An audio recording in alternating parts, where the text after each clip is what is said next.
Good morning, good evening dear student, welcome to our kite classes.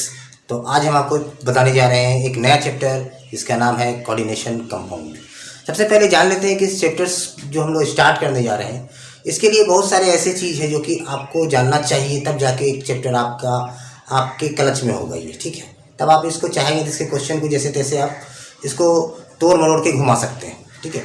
जब भी कोई question सामने आ गया कोऑर्डिनेशन कंपाउंड का, तो हम लोग को अगर सारा आइडिया जो भी इस चैप्टर से जुड़ा हुआ उसका अगर आइडिया हमारे पास होता है तो क्वेश्चंस बनाना थोड़ा आसान होगा हमारे लिए। इससे जो क्वेश्चंस पूछे जाते हैं, खासकर आपके कॉम्पिटिटिव एग्जाम की बात कर रहा हूँ, जैसे जेई वगैरह में, जेई मेंस वगैरह का क्वेश्चंस थोड़ा सा, मेंस का जो क्वेश्चन रहता है वो थोड़ा आसान होता है, लेकिन अगर एडवांस तक की क्वेश्चन बनानी है तो इस चैप्टर में आपको अच्छी खासी मेहनत करनी होगी।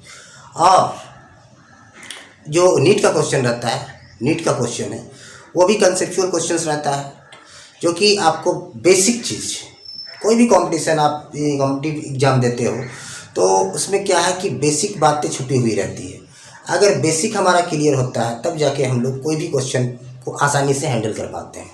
चलिए आज स्टार्ट करेंगे। सबसे पहले ये बताएंगे आपको हम कि क्या क्या ज़रूरत है इस चैप्टर में, आपको क्या जानना चाहिए। सबसे पहले देखिए, एक एक्चुअली क्या है, कोऑर्डिनेशन कंपाउंड जो है ये जो इनऑर्गेनिक केमिस्ट्री का पार्ट है, कह सकते हैं मॉडर्न इनऑर्गेनिक केमिस्ट्री के अंतर्गत ये आता है।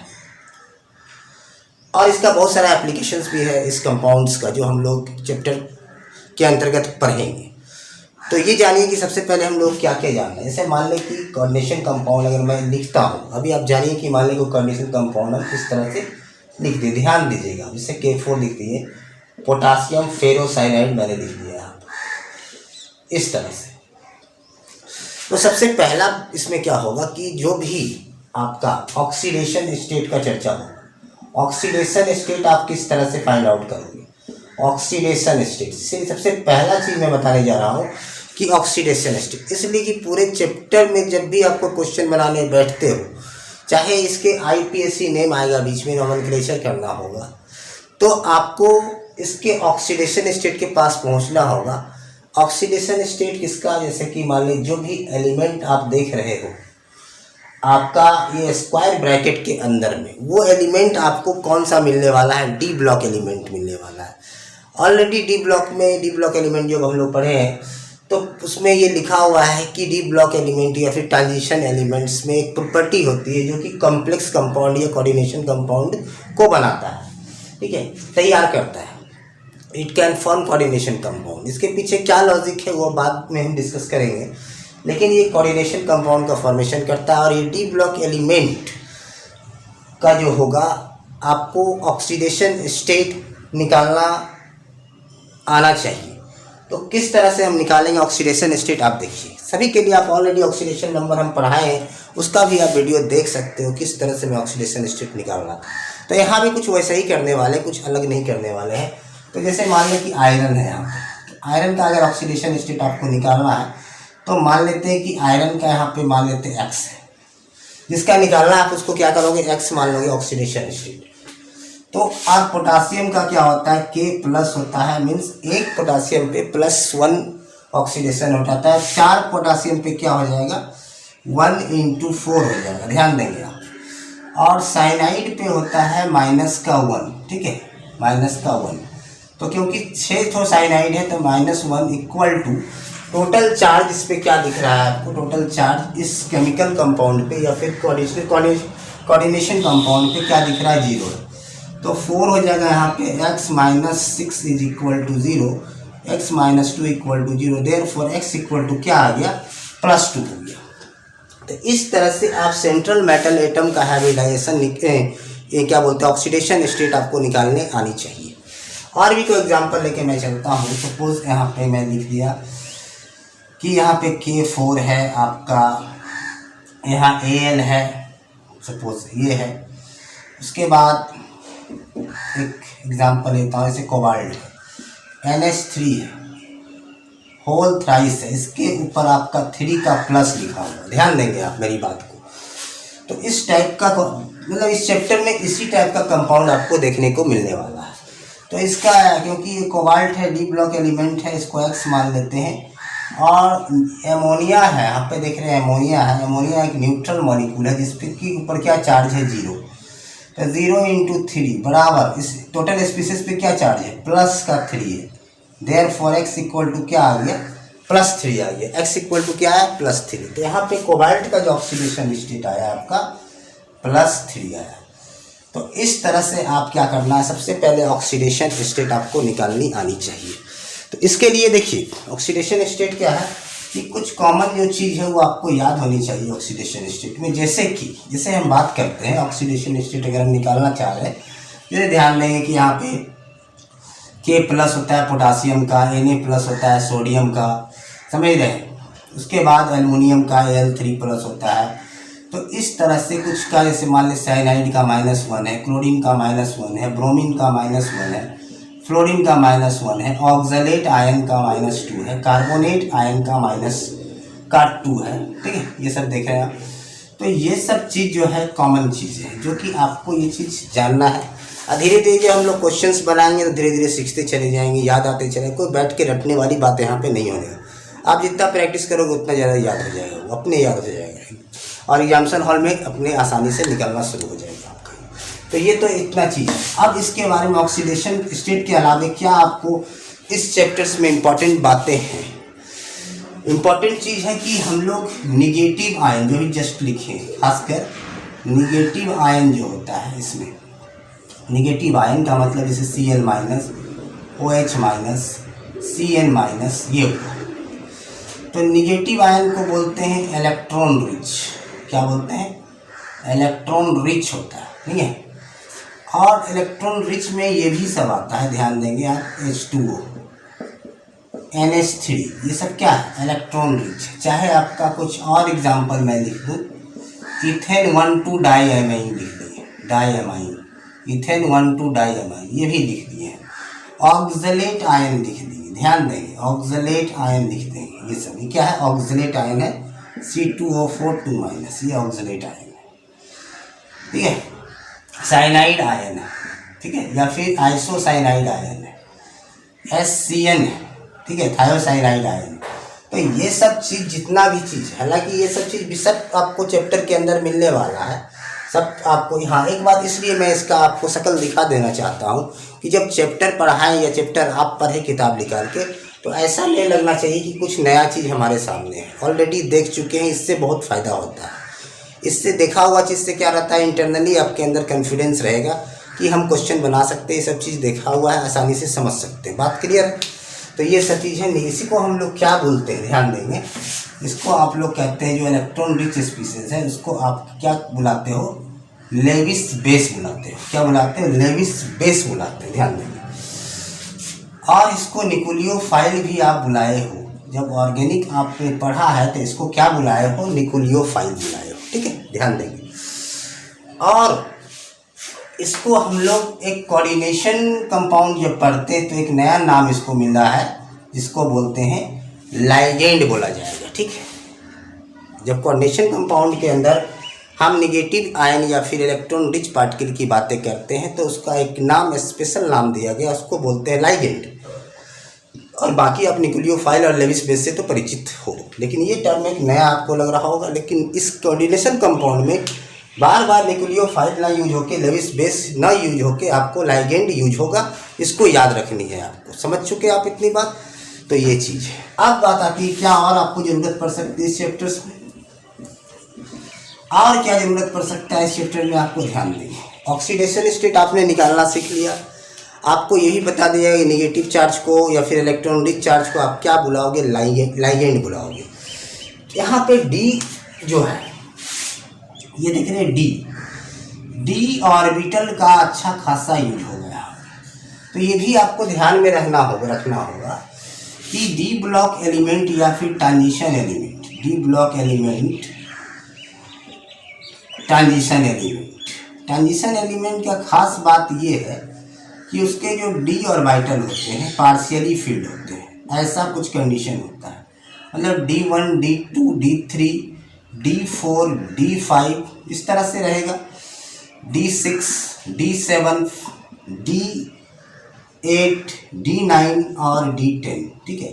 तो D10 को आप जानते हो कि ट्रांजिशन हम नहीं बोलते हैं, क्योंकि इसका d ऑर्बिटल कंप्लीटली फील्ड है। ट्रांजिशन आप उसको बुलाओगे जिसका कि d ऑर्बिटल इनकम्प्लीटली फील्ड है और यह पार्शियली फील्ड है, उसको हम लोग d ऑर्बिटल बुलाते हैं। ठीक है, तो यहाँ पे हमारे पास ये d ऑर्बिटल्स का यूज होगा। यहाँ पे क्या है कि सारा खेल जो होगा आपका मेटल, सेंट्रल मेटल एटम और लाइगेंड के बीच का खेल इस चैप्टर में होने वाला है।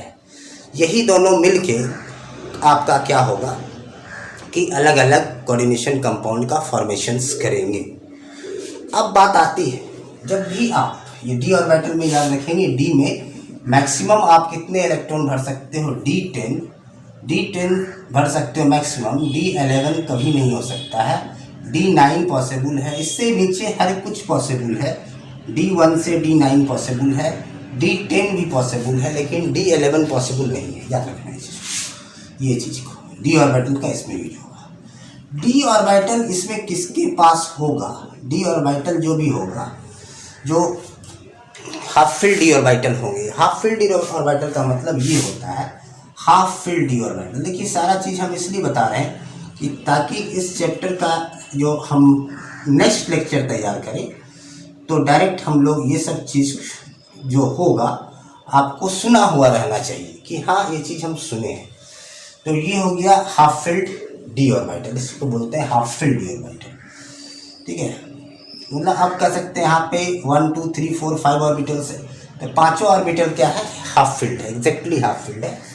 तो यहाँ पे बॉन्ड बनेगा, बॉन्ड कौन किसके बीच में बनेगा, ये हाफ फील्ड ऑर्बिटल्स देख रहे हैं, यहाँ भी इलेक्ट्रॉन है और लाइगेंड क्या करेगा, इसी हाफ फील्ड ऑर्बिटल के अंदर इलेक्ट्रॉन देगा। ठीक है, ये मतलब कि कह सकते हो मेटल एटम या फिर मेटल आयंस इलेक्ट्रॉन लेगा और लाइगेंड क्या है, नेगेटिव चार्ज या फिर लेविस बेस क्या करेगा, उसको इलेक्ट्रॉन डोनेट करेगा। ठीक है, यहाँ तक क्लियर हो गया। तो कंडीशन क्या होना चाहिए, जब भी बॉन्ड बनेगा तो हाफ फील्ड ऑर्बिटल होना चाहिए। देखिए बहुत काम आने वाला, आगे हम लोग जब डिस्कस करेंगे VBT वैलेंस बॉन्ड थ्योरी या फिर क्रिस्टल फील्ड थ्योरी आगे आएगा, बहुत इंपॉर्टेंट टॉपिक है। तो DC ऑर्बिटल का सारा खेल इस चैप्टर में है, सारा खेल D ऑर्बिटल का है। कलर शो करेगा तो D ऑर्बिटल ही इस पर उसी मतलब रिस्पॉन्सिबल होगा, कलर जो शो करेगा complex compound. Is it clear हो गया। अब कुछ आपका हाइब्रिडाइजेशन से रिलेटेड बात मैं बताने वाला हूँ, इतना चीज़ ध्यान रखनी है आप। अब हाइब्रिडाइजेशन कितने प्रकार का आपको याद रखना है, एक है sp3, याद रखिएगा। ठीक है, sp3, एक होता है dsp2, ये याद रखेंगे।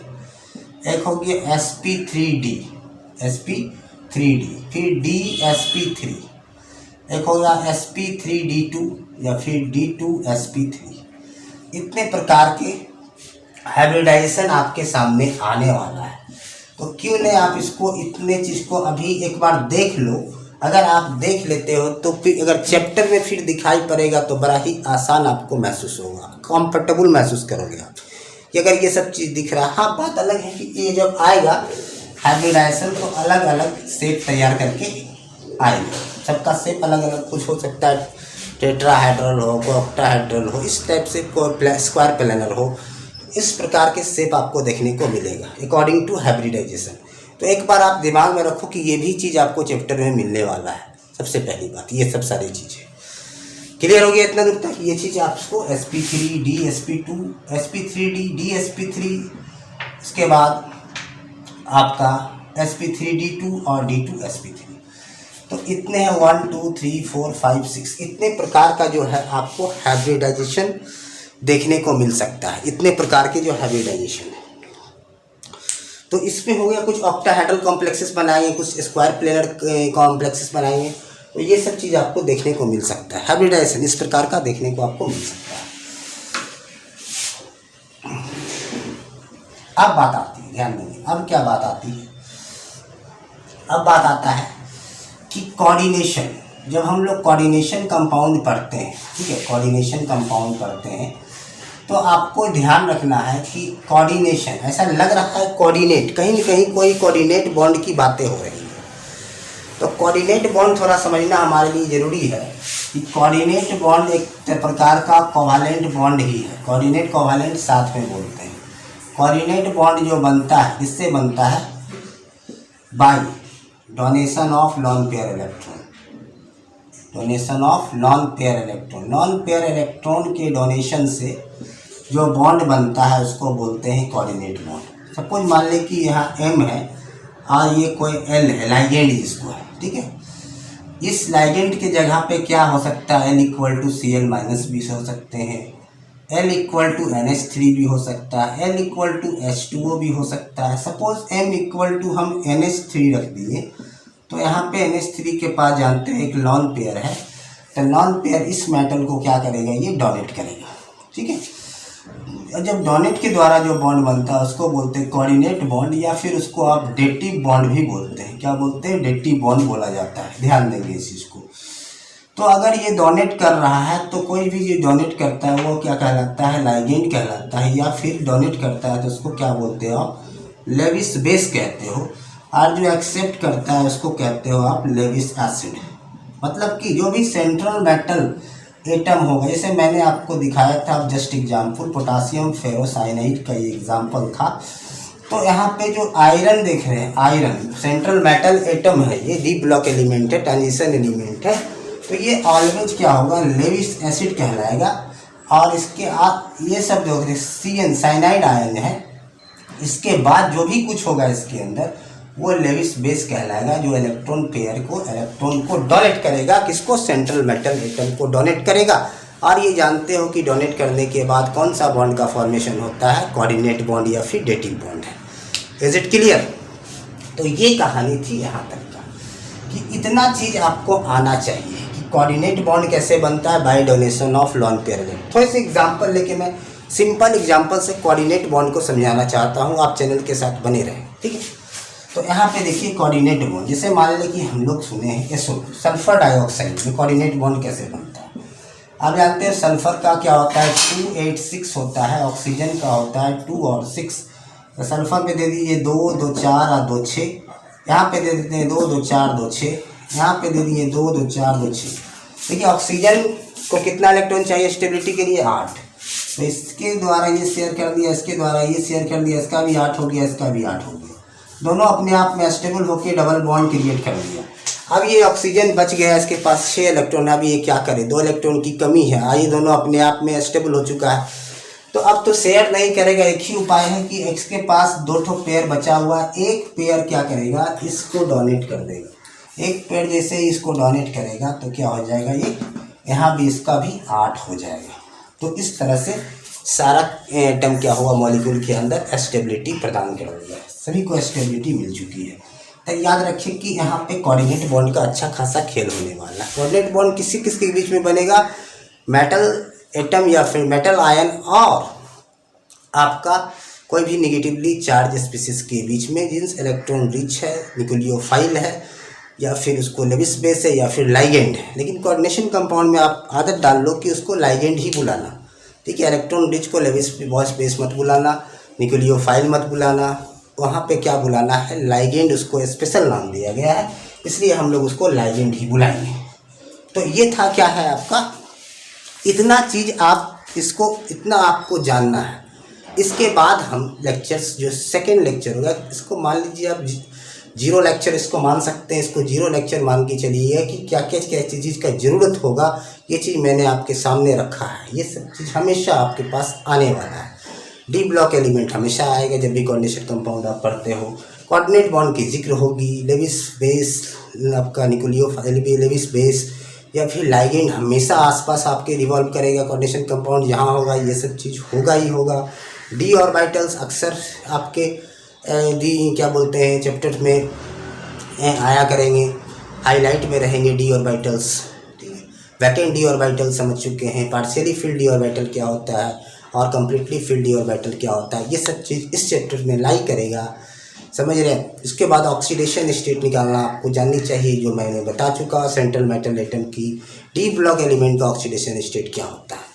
तो इतना चीज़ अगर आपके पास होता है तो हमारा लेक्चर जो है, लेक्चर नंबर 1 के लिए आप ऑलरेडी तैयार हो। उसके बाद कहीं भी कुछ ये सब बातें आएगी, क्लियर होगा। ऐसा नहीं कि लेक्चर नंबर 1 में मैं डिस्कस नहीं करूँगा, बीच में बताते चलूँगा, लेकिन ये 0 लेक्चर मैंने इसलिए बनाया कि ये सारी कोऑर्डिनेशन कंपाउंड के अंदर क्या यूज होगा वो आपको पहले से एक बना लेना चाहिए ग्राफ, दिमाग में, ताकि आप कभी भी कुछ पढ़ो, कोई भी बुक्स निकाल के पढ़ो तो ऐसा नहीं लगना चाहिए कोई नया टर्म आ रहा है। अगर कोई जाना पहचाना चीज़ भले उसके बारे में आप जानिए या ना जानिए, लेकिन हाँ अगर आप एक बार ऐसा लगता है कि हम देख चुके हैं तो एक अंदर से कॉन्फिडेंस झलकता है कि चलो हम इस चैप्टर को पढ़ेंगे तो समझ में आएगा। ठीक है, चलिए चैनल पर बने रहने के लिए बहुत बहुत धन्यवाद। हम लोग नेक्स्ट लेक्चर में मिलते हैं।